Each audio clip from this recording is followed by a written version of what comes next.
Le premier récap des huitièmes de finale, les matchs retour, c'est parti. Bonjour à tous et bienvenue sur la chaîne Samfoot, je m'appelle Sam Enchanté, je suis super content de vous retrouver les amis pour cette nouvelle vidéo où on va revoir ensemble, on va faire un petit peu le point de ces matchs retour des huitièmes de finale de la Ligue des Champions. Je voudrais d'abord commencer cette vidéo en vous remerciant les amis, vraiment merci infiniment. La chaîne a fait un bond extraordinaire en termes d'abonnés, en termes de commentaires, de pouces bleus. Donc voilà, je vous remercie vraiment en tout cas de tous ces retours. Ça me va vraiment droit au cœur et ça me motive surtout pour continuer. Donc merci beaucoup. N'hésitez pas à commenter, à partager, à mettre un petit pouce si la vidéo vous plaît. Et voilà, ça va continuer à me motiver pour avancer. Et on va commencer cette vidéo tout de suite avec donc ces premiers huitièmes de finale.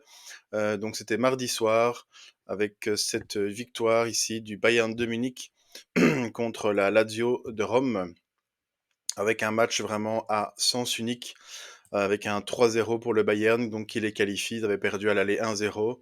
On a un doublé d'Harry Kane, un but de Thomas Müller aussi.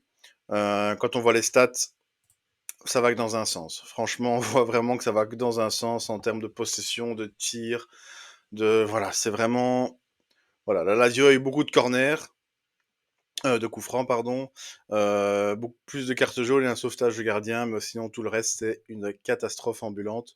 Donc voilà, vraiment chapeau aux Bavarois qui se sont bien réveillés.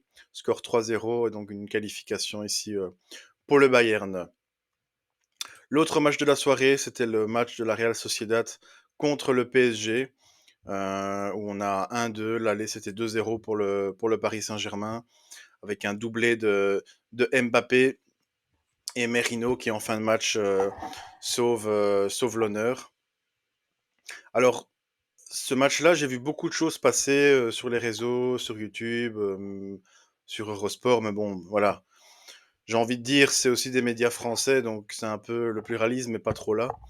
Parce que je trouve qu'on a été euh, emballé d'un match qu'ils ont maîtrisé, tout à fait. Même ici, au niveau des stats, on voit qu'ils ont la possession, ils ont une meilleure finition au niveau des tirs et des tirs cadrés. Donc, on comprend que le PSG, même au niveau voilà, du pass, total des passes et autres, donc on voit que le PSG a maîtrisé son match et je suis tout à fait d'accord avec vous. Match 100% maîtrisé, ils méritent leur qualification, tout ce que vous voulez. Mais en face, c'est la Real Sociedad. La Real Sociedad, pour vous donner une idée, regardez, on va regarder ensemble tout de suite. Au niveau de son classement, au niveau de la Liga espagnole, regardez, sur les 5 sur les 5 derniers matchs, on a quand même 3 défaites, un nul. Donc on n'est pas sur une équipe qui est pour l'instant foufou et en forme. On gagne 1-2, mais c'est très bien. Mais les gars, on se calme. On se calme un petit peu. On n'a pas une équipe en face qui fait le jeu, qui arrive à être dangereuse. Et encore une fois, bravo au PSG, bravo à Kylian. Voilà, super match, ils ont gagné, on passe au quart de finale. Mais j'attends la suite. Franchement, j'attends la suite. Mais pour l'instant, PSG, équipe très solide. Donc voilà. Dites-le moi en commentaire ce que vous pensez donc, de ces deux premiers matchs du Bayern, du PSG, du niveau aussi. Si vous êtes d'accord avec mon avis aussi sur le PSG, qu'est-ce que vous en pensez? Est-ce que vous voyez que le PSG allait en finale et gagner cette Ligue des Champions pour la dernière année avec Kylian Mbappé? Ça pourrait être un beau cadeau d'adieu de Kylian. Donc voilà, dites-le moi en commentaire. Alors on passe ici au lendemain, donc le mercredi, hein, hier soir, avec un Manchester City-Copenhague. Manchester City qui avait gagné le match aller à l'extérieur déjà 3-1, enfin 1-3, et qui là à la maison nous fait la même chose. 3-1, avec voilà, une équipe danoise qui essaye désespérément de faire le jeu. Mais comme on voit aussi au niveau des stats, voilà, en termes de possession, de tir, à mon avis, au niveau des passes, ça doit exploser. Voilà, de 830, on est à 370, donc c'est vraiment le jour et la nuit. En même temps, il y a la patte Guardiola aussi. Donc voilà, match à sens unique avec une qualification bien sûr méritée de Manchester City. Mais vous voyez la différence avec le PSG, c'est que là, Vous regardez les médias, même les médias en Angleterre, voilà, City est passé, c'est normal, on pense à autre chose. Pourquoi? Parce qu'en face, c'est Copenhague. On pensait pas forcément Copenhague gagner contre City. On voyait pas la Real Sociedad gagner contre le PSG, il faut quand même être honnête. Donc à un moment donné, il faut voilà. Là, on voit le caractère et la façon de voir d'un grand club, enfin d'un grand club, oui, qui est grand depuis pas non plus 50 ans, mais d'un grand club quand même, qui commence à avoir de l'expérience. Et on voit ici que voilà, ils font le job, ils gagnent 3-1, mais la suite sera beaucoup plus compliquée en quart, en demi et peut-être en finale. Donc on voit ici, c'est vraiment toute l'équipe s'y est mise, hein, Kanji, Alvarez et Haaland qui ont mis ces 3 buts pour Manchester City. Match à sens unique comme on a vu au niveau des stats. Équipe très très solide qui pour moi est la favorite numéro 1. Voilà, même si j'aime beaucoup Real Madrid, c'est pour moi Manchester City reste le numéro 1 parce qu'en termes de justesse, de passe, de tir, d'esprit d'équipe, il n'y a rien à faire. Pour moi, ils sont un petit peu au-dessus. Après, tout peut se jouer, hein, sur un match, ça ne veut rien dire, mais pour moi, ils sont quand même au-dessus. Et on arrive donc au dernier match, c'était hier soir, hein, Real Madrid contre le RB Leipzig, avec ce résultat de 1-1. Quoi dire? Quoi dire? C'était dur. C'était très, très, très dur.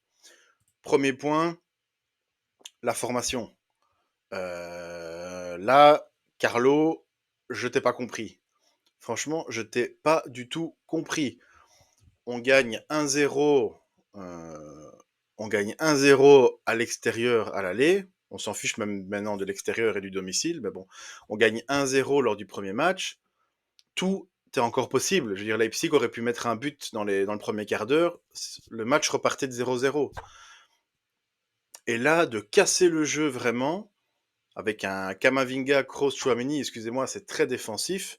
Valverde qui, sur son piston à droite, voilà, aime bien de temps en temps monter et faire des débordements. Bellingham qui, lui, fait office de milieu offensif, mais le pauvre, il navigue avec ses joueurs, ces 4 joueurs qui sont derrière devant la défense et lui doit apporter le ballon en attaque, donc il n'arrête pas de faire des allers-retours.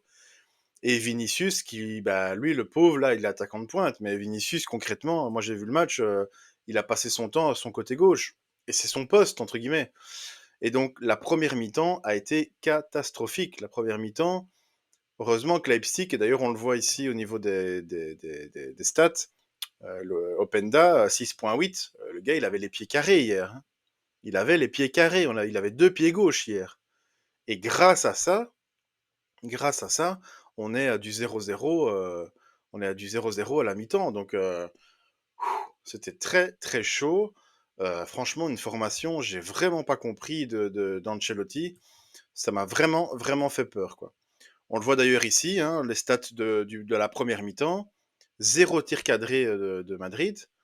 Ils en ont tenté 4. Leipzig en a tenté 6, mais un seul cadré. Et quand je vous dis les pieds carrés, c'est vraiment ça, hein. C'est 6 tirs, un pied cadré. Au niveau de la possession, ils avaient un petit peu moins, mais au final, c'est quand même eux qui ont eu le plus d'occasions. On voit ici l'expected goal avec un large positif pour Leipzig. Donc, en première mi-temps, c'était vraiment, vraiment chaud. En deuxième mi-temps, ça s'est un petit peu plus équilibré, comme on le voit ici. Au niveau de la possession, ça s'est équilibré. L'expected goal aussi, c'est beaucoup moins, l'écart est beaucoup moins fort. Tir au but, pareil, encore une fois, en deuxième mi-temps, Madrid en tire 8, parce qu'il y a des changements aussi qui sont venus dans Ancelotti, et on en a 15 du côté de Leipzig quand même. 15 en une mi-temps, c'est énorme, hein. Et là, en tir cadré, on est kiff-kiff. Donc on voit qu'au niveau rentabilité, Madrid a quand même plus cadré que Leipzig. Mais voilà, c'était quand même très très chaud, une formation vraiment incompréhensible. Dites-le moi en commentaire ce que vous en pensez de cette formation qui pour moi était extrêmement défensive, alors que franchement pour moi il n'y avait pas lieu d'être aussi défensif que ça. Et au final, même si tu as 4 ici joueurs milieu défensif, des récupérateurs avec 4 défenseurs, on pourrait se dire personne ne passe. Euh, si, c'est passé. Si, c'est passé. Xavier Simons, Olmo, Openda aussi, même malgré son score en fin de match, tous ces joueurs-là sont passés, et je vous le dis, au final, en première mi-temps, on aurait pu rentrer avec 1 ou 2-0 pour Leipzig. malheureusement, ça aurait été logique au vu de la prestation des joueurs. Ce qui a sauvé le Real, c'est que Rodrigo est rentré à la mi-temps. Donc on enlève un milieu défensif, on remet un peu plus de poids à l'avant pour les embêter, pour mettre un peu plus de poids. On a Roselu, Modric aussi qui sont montés en fin de match. Pour moi, le fait de match, c'est ça. Pour moi, le fait de match, c'est ça. Sincèrement, quand j'ai vu le match, j'ai vu la faute, quand j'ai vu les ralentis, encore une fois, comme je dis, moi je suis supporter du Real Madrid, hein, donc, et pas le Real de Madrid, hein. J'ai vu beaucoup de commentaires dans ma précédente vidéo, donc désolé. Mais donc au niveau du Real Madrid, il faut être honnête, quand j'ai vu le ralenti euh, au match, quand j'ai vu Vinicius, qu'est-ce qu'il fait à Orban, je me suis dit d'office, je me suis dit, c'est rouge. C'est rouge, il est dehors, malheureusement. Si c'est rouge, voilà. Et là, je vois carte jaune, je dis, bon, ça passe. Apparemment, ça passe. Alors que même ici, on met violence, violence, donc c'est quand même hard. Et 10 minutes après, c'est lui qui marque le premier but.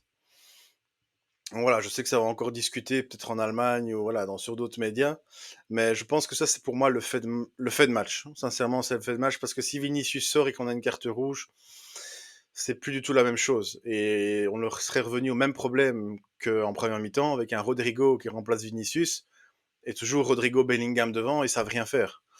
Donc voilà, pour moi, ça c'est le fait de match. Magnifique but de Vinicius avec une super belle passe de Bellingham. J'essaierai de vous mettre les résumés en commentaire, en barre d'infos, mais pour moi, c'est vraiment un but magnifique. Bellingham est vraiment exceptionnel comme joueur. Et voilà, et ce petit score donc de 1-1 avec un 1-0 à l'aller pour le Real qui permet donc au Real de se qualifier dans la douleur. C'était vraiment dur, c'était vraiment chaud, mais dans la douleur, ils ont su se qualifier.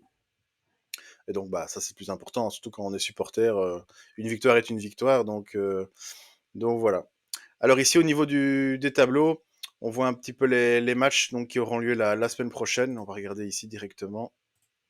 Donc le mardi 12 mars, on a un Arsenal-Porto, avec Porto qui avait mené, qui avait gagné le match aller 1-0. Ici, après, on a un Barcelone-Naples avec le 1-1 qui avait été fait à Naples à domicile. Donc ça, c'est pour le mardi 12. Et le mercredi 13, on a un Atlético Madrid Inter de Milan avec un 1-0 de l'Inter au match aller. Donc tout reste à faire. Et un 1-1 Dortmund PSV avec le 1-1 qui avait été fait donc au match aller. Donc on voit vraiment qu'au niveau des autres huitièmes de finale, tout peut se jouer. Tout peut se jouer. L'Inter gagne 1-0, mais il joue à l'extérieur. Dortmund PSV, l'ambiance à Dortmund va être exceptionnelle. C'est une super ambiance là-bas en Allemagne. Donc 1-1, tout peut se jouer aussi.